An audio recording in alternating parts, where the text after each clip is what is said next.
Seigneur, nous te bénissons, nous te donnons toute la gloire. Merci pour ta parole.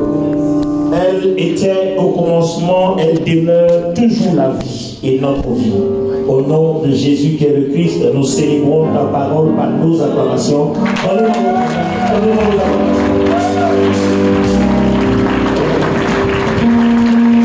On reprend, comme nous sommes dans la suite logique, on reprend notre même passage de Marc, le chapitre 5, à partir du verset 1. Marc 5, 1.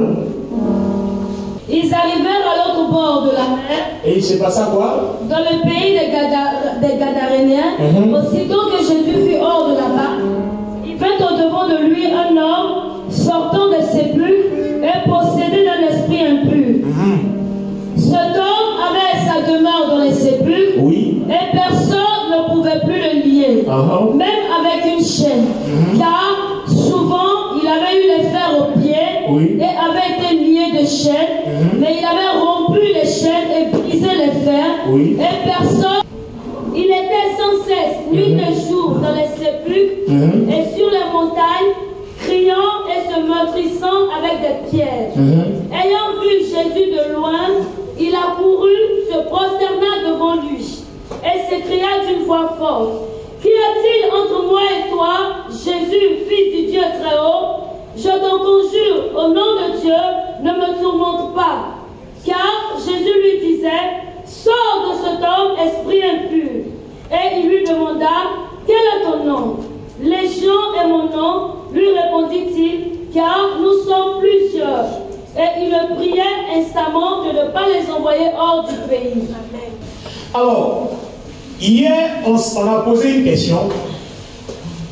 Qu'est-ce que le Seigneur Jésus-Christ transportait pour que ce démonisé dangereux, qui est capable de briser des fers et des chaînes, court se prosterner alors que la population est terrorisée par lui seul?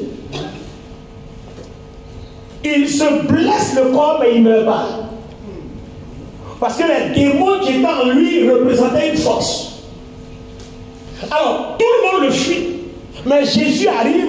Jésus ne passe même pas dans la direction, mais lui court vers la direction du Seigneur, se prosterne. Et il supplie le Seigneur en plus. Alors, notre question: qu'est-ce que Jésus transpose? Qu'est-ce qu'il a de plus que tous les autres? Pour que c'est devant lui seul que cet homme-là, ça fait, ce démonisé-là, se prosterne. Alors que normalement, si cet homme est animé d'un esprit démoniaque, c'est donc un serviteur de Satan, il ne doit pas se prosterner devant Jésus. Il doit même défier Jésus. Parce que Satan dit qu'il est Dieu. Donc son agent doit défier Jésus. Mais son agent se prosterne. Oh les amis, ça me rappelle une parole. Quand Satan voulait toucher à Job, il allait demander la permission à Dieu. Donc en fait, l'orgueil de Satan peut l'emporter dans tous les délits, mais en fait, il reconnaît qui est son créateur. Alléluia. Alors aujourd'hui, on s'est demandé, on va parler un peu de Jésus.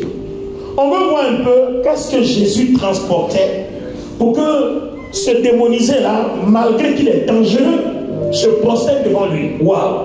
Alors, allons-y. On va voyager un peu dans les Écritures, on va voir quelque chose. Alors, pour commencer d'abord à parler de Jésus, il y a quelque chose que toi et moi, on doit comprendre.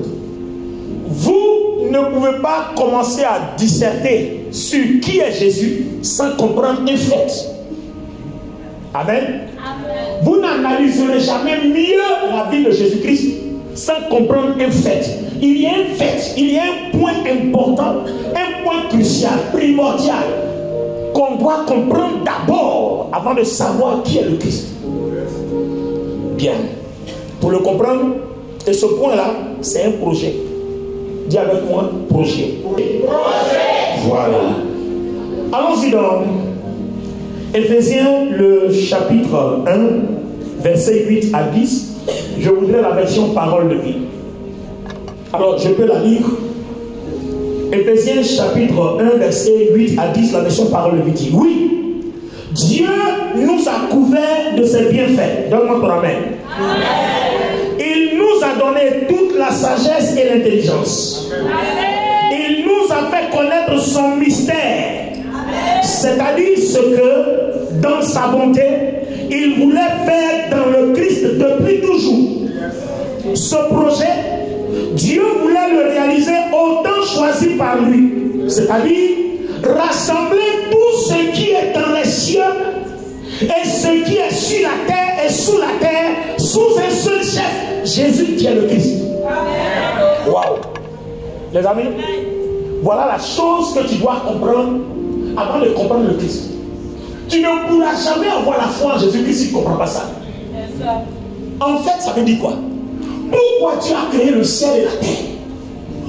Pourquoi tu as créé tout ce qui vit en haut, en bas, sous la terre? Pourquoi? Dieu a un projet. Tout ce qui est en haut, il les a créés. Tout ce qui est sur la terre, il les a créés. Tout ce qui est sous la terre, il les a créés. Son but est de les mettre tous sous un seul chef, Jésus qui est le Christ. Donc, toi et moi, nous sommes créés. Les esprits sont créés. Les anges sont créés. Les poissons sont créés. Tout est créé dans un seul but, les mettre sous l'autorité de Jésus qui est le Christ. Donc, que Lucifer soit d'accord, que Lucifer ne soit pas d'accord, ça ne changera jamais le projet de Dieu. Maintenant, l'autre projet est que dès l'instant où tout est sous le Christ, c'est que toi tu appartiens au Christ et que le Christ habite en toi et que toi tu habites en lui. Donc, que quelqu'un soit d'accord, que quelqu'un ne soit pas d'accord, ça ne change pas le projet.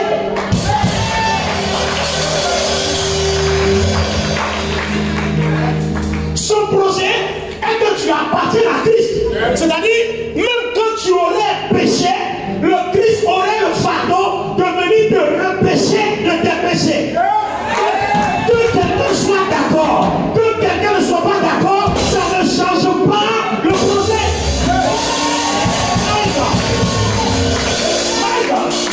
On est en train de comprendre que si Jésus guérit hier, il guérit aujourd'hui, il guérit demain, c'est le projet de Dieu. C'est-à-dire avant que Lucifer même voit le jour, c'est comme ça que Dieu a établi les choses.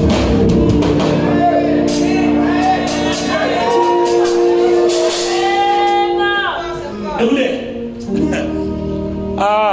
quand vous lisez la Bible, il y a des choses que vous avez besoin de comprendre.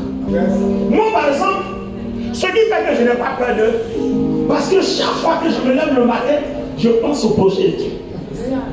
Maintenant, ce projet-là, je me pose la question, est-ce que je suis dedans? Parce que c'est quelque chose qui est établi, suivez bien, qui est établi avant la fondation du monde.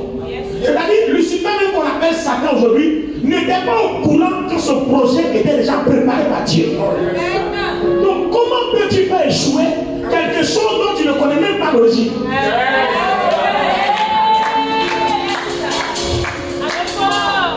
Comment peux-tu faire avorter quelque chose dont tu ne connais ni la source, ni les tenants, ni les aboutissants?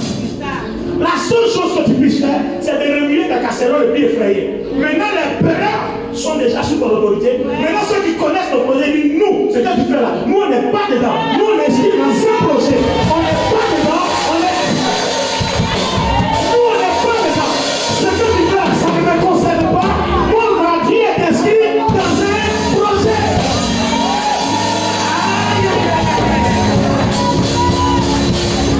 Ma vie est inscrite dans un projet.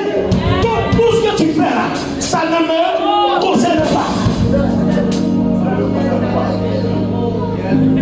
Faut tuer les gens à gauche, faut tuer les gens à droite, faire des accidents à gauche, faire des coups d'état à droite. Moi, ça ne me concerne pas. La vie est inscrite dans un projet.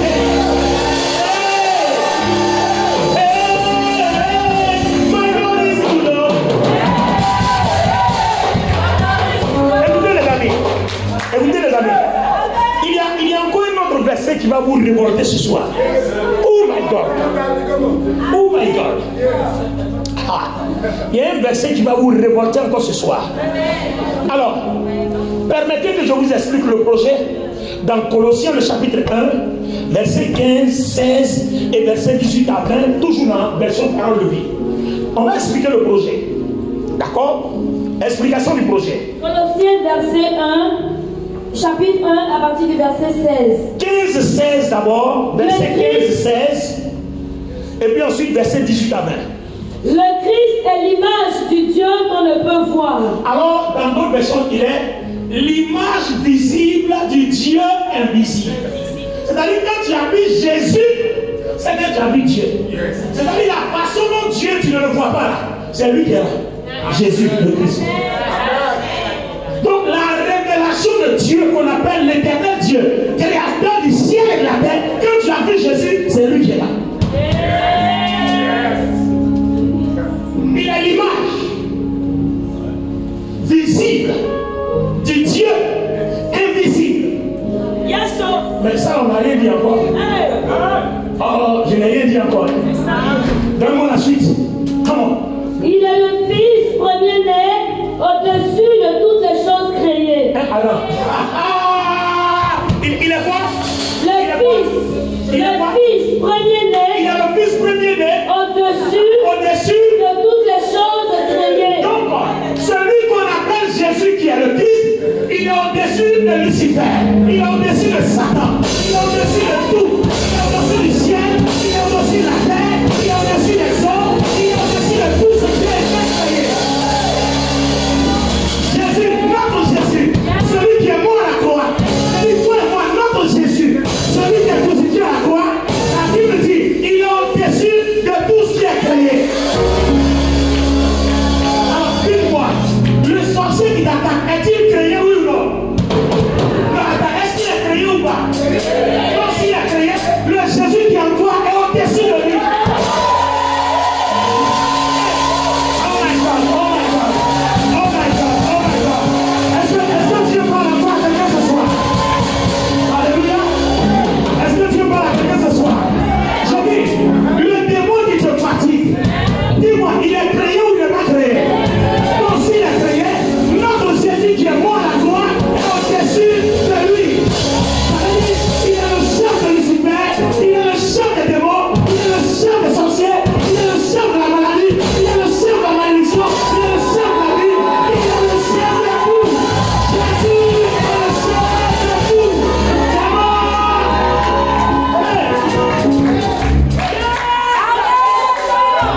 Alors, imaginez-vous maintenant, on vous dit, si je vis, ce n'est plus moi qui vis, c'est Christ qui est au-dessus de tout, qui vit en moi.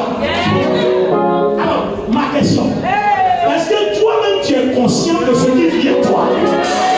Non, est-ce que tu as compris? Est-ce que tu réalises la puissance qui est en toi, ce qui est au-dessus de tout? Est-ce que tu as idée de ce que tu incarnes? C'est pour ça que David dit, quand je marche dans la vallée de l'ombre de la mort, je ne crains pas, parce que celui qui est avec moi est plus grand que ce qui est dans le monde.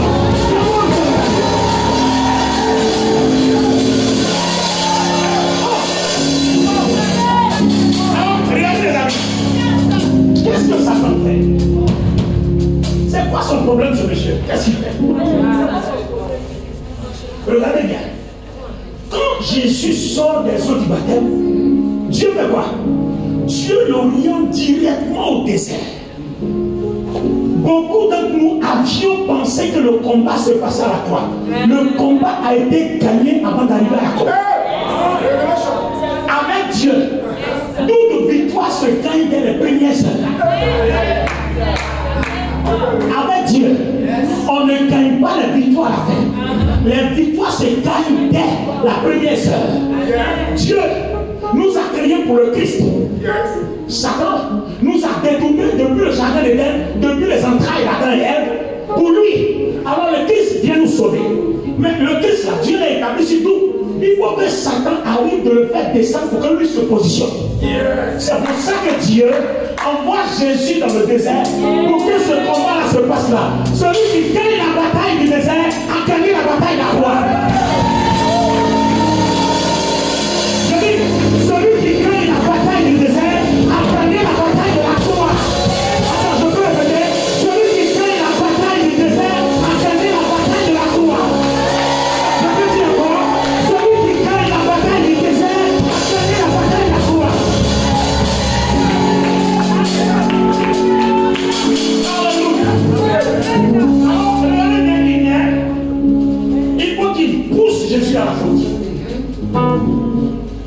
que pourquoi? Ce qui crée le monde est une force qu'on appelle la lumière. Vous savez pourquoi? Laissez-moi vous donner le verset. Ce qui crée le monde est une force qui s'appelle la lumière. Attends. Laisse-moi te montrer où ça se trouve. Prends avec moi 1 Jean 1, verset 5. 1 Jean 1, verset 5 dit: la nouvelle que nous avons apprise de lui et que nous vous annonçons, c'est que Dieu est lumière et qu'il n'y a en lui point de ténèbres. Amen. Amen. Tu as trouvé pour lire la version parole de vie? Voici le message que nous avons entendu de la bouche de Jésus-Christ et nous vous l'annonçons. Très bien. Dieu est lumière. En lui, il n'y a pas de nuit. Dieu est lumière. Regardez bien. Hein? Dieu est lumière. En lui, il n'y a point de nuit. Ça veut dire quand Dieu dit que la lumière soit, en fait, c'est lui-même, il parle de lui-même. Oh my God. C'est-à-dire que Dieu apparaisse sur terre. Que la lumière soit. Que Dieu apparaisse sur terre.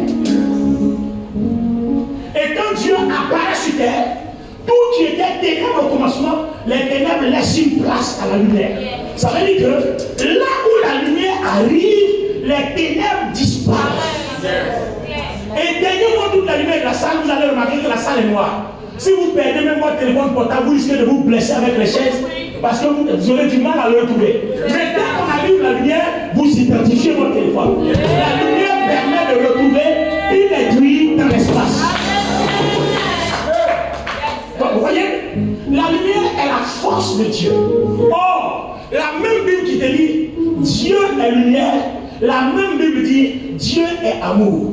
Donc en fait, la puissance de l'amour dont on parle n'a rien d'autre à voir que la lumière de Dieu qui habite en nous. C'est-à-dire, si tu veux que cette lumière habite en toi, c'est-à-dire que Christ habite en toi, il faut pratiquer l'amour. Donc l'amour est la porte qui permet l'infusion de la lumière de Dieu en nous. Donc quand on dit à quelqu'un aime ton prochain, lui il pense que c'est juste du bavardage. C'est pas du bavardage. En fait, c'est créer la porte pour que la lumière de Dieu soit infusée en toi. Aussi longtemps que la lumière de Dieu demeurera en toi, il n'y a aucune ténèbre qui peut faire tomber ta vie. Jamais. C'est pour ça que Jean a dit, la lumière lui dans les ténèbres, mais les ténèbres ne l'ont pas accepté. Parce que le jour où les ténèbres acceptent la lumière, Satan n'est plus Satan. Je vais dire encore. Le jour où les ténèbres acceptent la lumière, Satan n'est plus Satan. Je peux avancer dans le verset? Je peux avancer, vous me le permettez? Oh my God. My God, my God. Amen. Lis avec moi. Wow. Matthieu. Non, je ne vais pas aller là-bas parce que mon temps est très court. Je vais t'envoyer. Lis avec moi 1 Jean 4, verset 7. Amis très chers, aimons-nous les uns les autres parce que l'amour vient de Dieu. Tous ceux qui aiment sont enfants de Dieu et ils connaissent Dieu. Très bien, je reste dans le même élan, hein. Continue. Ceux qui n'aiment pas ne connaissent pas Dieu parce que Dieu est amour. Parce que Dieu est amour. Maintenant, regardez bien ici. 1 Jean 1, verset 7, laisse-moi lire. Mais si nous marchons dans la lumière, c'est-à-dire si nous marchons dans l'amour, comme lui-même est dans la lumière, nous sommes mutuellement en communion. Est-ce que vous comprenez? Et le sang de Jésus, son Fils, nous purifie de tout péché. Le moyen par lequel le sang de Jésus nous purifie de tout péché, c'est l'amour. Celui qui aime son prochain est continuellement chaque jour purifié par le sang de Jésus. Il n'a pas de péché. C'est fort, hein? Celui-là n'a pas de péché. Alors, je continue, non? C'est fort. Mon temps est tellement court. Mon temps est tellement court, donc je cours. Alléluia. Alors, regardez bien, je continue. 1 Jean 2,8 dit, toutefois, c'est un commandement nouveau que je vous écris. ce qui est vrai en lui et en vous. Car les ténèbres se dissipent et la lumière véritable paraît déjà. Suivez toujours, ça c'est la Bible qui parle, ce n'est même pas moi. 1 Jean 2,9 dit, celui qui dit qu'il est dans la lumière et hait son frère, c'est-à-dire n'aime pas son frère, est dans les ténèbres. Est-ce que c'est clair? Est-ce que c'est clair? 1 Jean 2,10 dit, celui qui aime son frère demeure dans la lumière et aucune occasion de chute n'est en lui. Donc Matthieu 5,16 va dire que votre lumière luise ainsi devant les hommes afin qu'ils voient vos bonnes œuvres et qu'ils glorifient votre Père qui est dans les cieux. Amen. Les amis, je vais m'arrêter là pour aujourd'hui. Ça veut dire quoi? Vous voyez, Jésus arrive, le démon de Gadara ne voit rien d'autre que la lumière. Or il sait qu'il est créé par la lumière.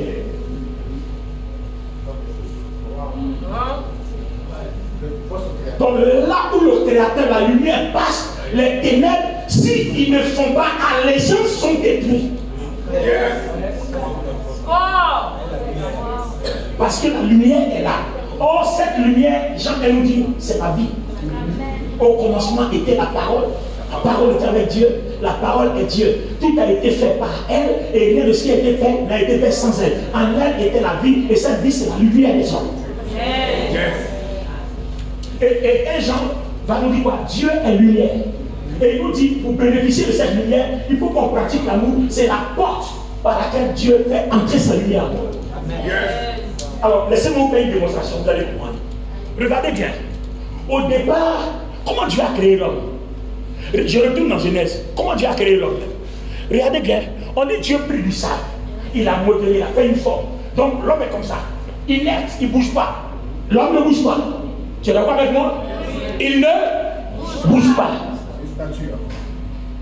Donc c'est comme une statue qui est là. Enfin, comment on dit ça? Statue est une statue. Bon, d'accord, comprenez ce que vous avez. Non, je suis inspiré. Je pense. Vous voyez, il est là, il a arrêté comme ça. Ou bien il est comme ça. Vous voyez, il ne bouge pas. Alors, comment on prend du sable? On fait une forme comme ça qui a arrêté là. On a fabriqué ça et là. Comment on appelle les trucs des enfants? La pâte à modeler. Voilà, donc ça est comme ça. Et puis, avant de s'asseoir comme ça, Dieu dit, faisons l'homme à notre image, à notre ressemblance. Donc, il a pris du sang, puis l'homme est comme ça. Vous voyez, les mannequins dans la vitrine. Qu'est-ce que Dieu fait? Suivez, Dieu vient, et puis il fait comme ça. Il souffla dans l'homme la vie qui est en lui.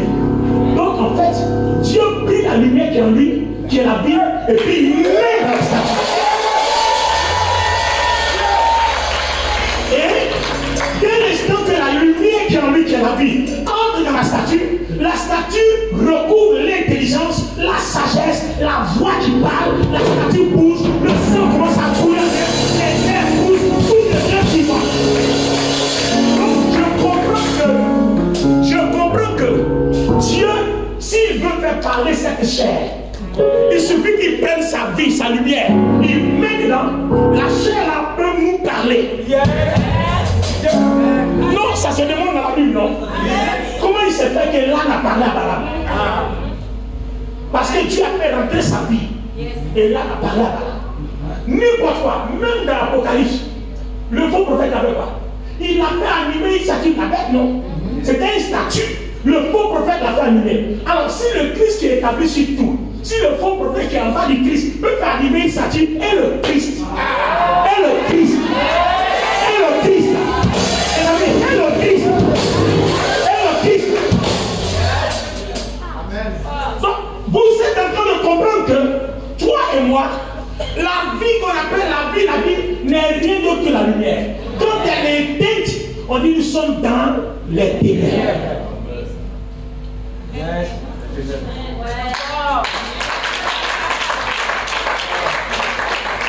Et tout ce qui peut éteindre cette lumière-là, c'est ce qu'on appelle le péché.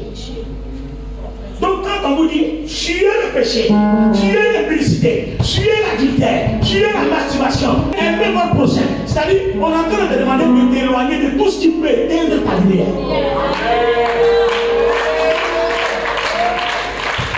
Parce que les amis, je peux vous dire une chose, tu pries beaucoup, d'accord? Mais le diable prie plus que toi. La différence entre vous, c'est que toi, quand tu pries, tu augmentes l'intensité de ta lumière.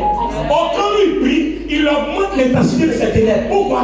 Parce que comme c'est sur la base de la haine, de la méchanceté qu'il prie, c'est sur la base du mal qu'il prie, il augmente l'intensité des ténèbres. Mais toi, c'est sur la base du bien que tu pries, tu augmentes l'intensité de ta lumière.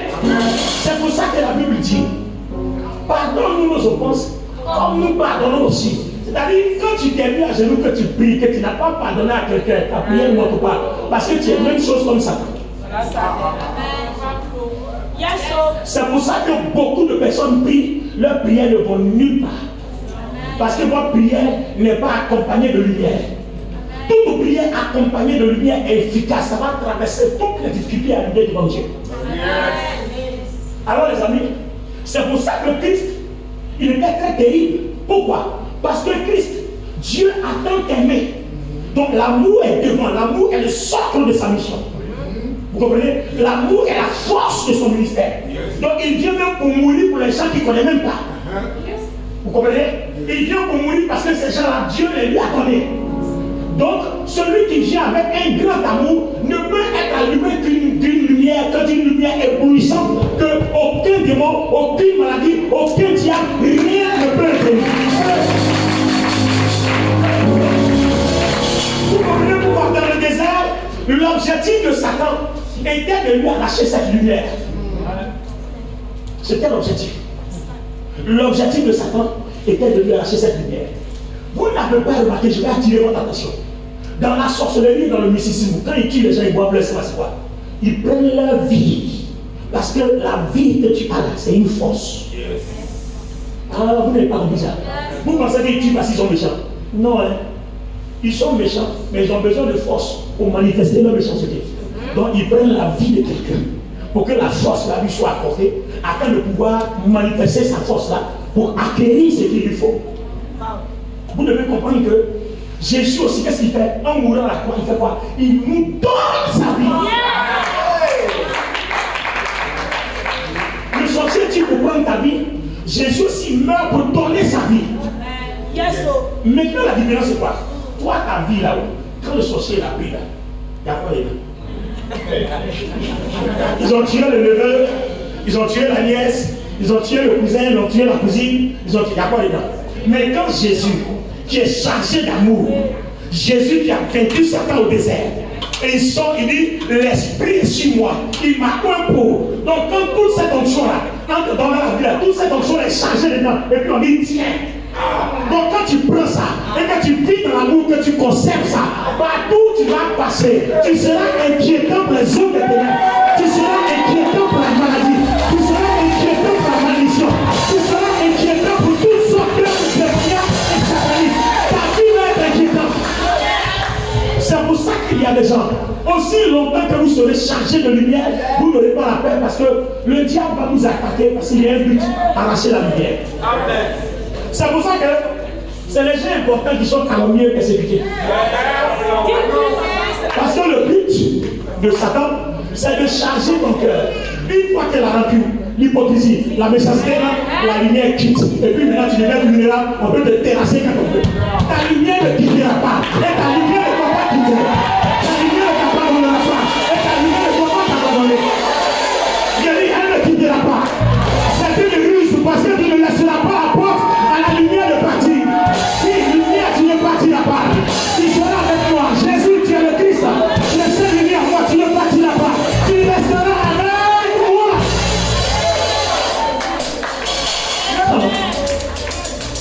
Alors imaginez-vous, si le démonisé la couille vient se prosterner. Alors si votre lumière est grande, est-ce que la maladie peut tenir vous? Vous serez en pleine adoration dans votre chambre, elle va disparaître. Il y a des gens qui ont adoré Dieu comme ça, leur maladie a sauté. Ils n'ont pas eu besoin qu'un pasteur leur impose les mains. Et le ministère que Dieu m'a donné, c'est d'ouvrir les yeux des gens afin que les gens soient indépendants spirituellement. C'est vrai que tu pries dans mon église, mais je ne veux même pas que tu dépendes de moi spirituellement. Je veux que tu viennes me dire, je t'ai atteint d'une maladie, dans l'adoration c'est parti. Je veux que je t'ai bien enseigné là-bas. Mon objectif, ce n'est pas que pour chaque problème tu cours devant moi, non. Que tu viennes me dire, ah papa, c'était chaud, mais quand j'ai levé les mains, le Seigneur a décanté la situation. Et je dis, alléluia, Seigneur, celui-là a compris le message que j'ai délivré pour ta gloire en ton nom. C'est pas le mot. La lumière doit se lever. Le gars commence à dire, ta lumière doit se lever. Ta lumière doit se lever. Dieu a commencé, ta lumière doit se lever. Alors, pendant que nous allons prier, si tu as une maladie, tu as quelque chose, sois prêt. Parce que quand la lumière va descendre en toi, les choses vont changer. On a vu que quand la lumière entre, même les choses qui n'ont pas de vie, les statues, les bois, tout peut parler. Si la lumière de Dieu tombe sur toi, tu vas travailler tout de suite. Le travail même va te chercher. Les gens qui ont refusé de t'aider vont courir après toi pour t'aider. C'est parce que ta lumière ne brille pas beaucoup. Mais laisse ta lumière briller, tu vas voir. Les choses vont changer. On n'a pas dit au temple avant de te marier, ils vont courir après toi. Ils vont te donner deux fois. À cause de la lumière qui est en toi. Les amis, la solution c'est la lumière. Il n'y a pas autre chose. La vie de Christ qui est en nous, il faut que nous la cultivions, c'est la lumière. Quand la lumière est intense, les choses que les gens font à côté, ça ne peut rien faire. C'est pour ça que celui qui te fait du mal là, en fait, le mal qui t'a fait là, il t'a envoyé les ténèbres. C'est ça. Maintenant, toi, ton problème, ne lui envoie pas aussi ténèbres. Toi, envoie la lumière. C'est pour ça que le Seigneur dit, quand ton ennemi te fait du mal, bénis-le, parce que c'est des braises qui me sur la tête. Je vais t'expliquer. Il t'envoie les ténèbres, non. Quand tu envoies la lumière fait quoi? La lumière consume les ténèbres. Donc c'est les braises qui consument. Or nous on a l'impression que quand on est béni, on a fait un œuvre du bien. Non, tu n'es même pas fait l'œuvre du bien. Mais le problème c'est qu'un est bénissant n'est pas dans ton intention que tu es en train de le motiver. Envoie la lumière, la vraie lumière. C'est elle qui consume les ténèbres. Si vous faites comme ça, aucune force de ténèbres ne tiendra devant vous. Je vous ai dit que je vous enseignerai ce que Dieu m'a enseigné qui a fait de moi l'homme fort que je suis. Combattu et jamais vaincu. Parce que ce que je sais là, tu ne sais pas. Combattu, jamais vaincu. Jamais je vis devant Baal. Combattu, jamais vaincu.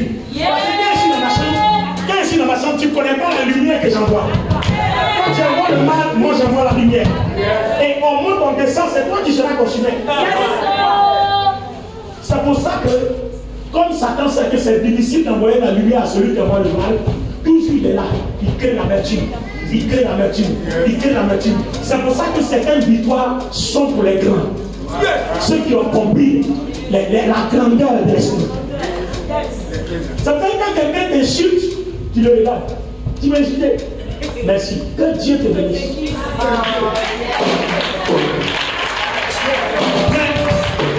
Que Dieu te bénisse ce que tu lui as dit là. Façon tu as été sincère, la vie que tu lui as envoyée là, il va récolter ça devant. Parce que tu lui as envoyé la lumière. Lui il t'a envoyé les ténèbres, tu lui as envoyé le feu.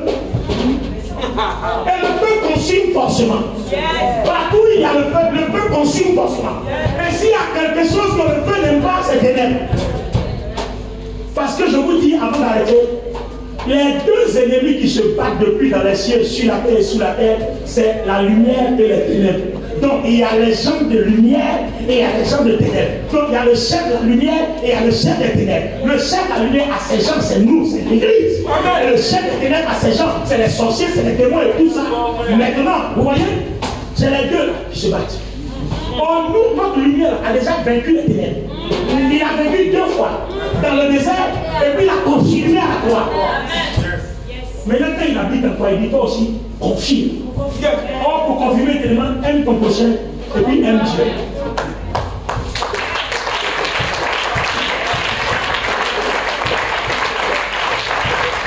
C'est tout, hein? Aime ton prochain, aime Dieu. Aussi longtemps Quand tu aimeras ton projet, tu aimeras Dieu. On ne peut rien. Parce que la lumière, ta lumière s'intensifiera. Ta lumière s'intensifiera. Avant, on ne comprenait pas. On est chaud comme ça. On avait. Tu as dit quoi? On est chaud comme ça. Tu me connais? On est chaud comme ça. On est calme. On est calme. Si tu veux, tu parles. Si ça peut te faire du bien, c'est pour toi. Si ça peut te faire du bien, on s'en fout. Dans tous les cas, je ne me sens même pas concerné parce que moi, ma vie est inscrite dans un projet. Pourquoi tu te sens concerné par ce qui est raconté alors que ta vie là est concernée par un projet divin? Attache-toi au projet, le projet t'apportera tout. Amen. Lève les mains. Celui qui a un problème, ton problème va sauter ce soir. Je dis, ton problème va sauter ce soir. Je parle au nom de Jésus qui est le Christ. Et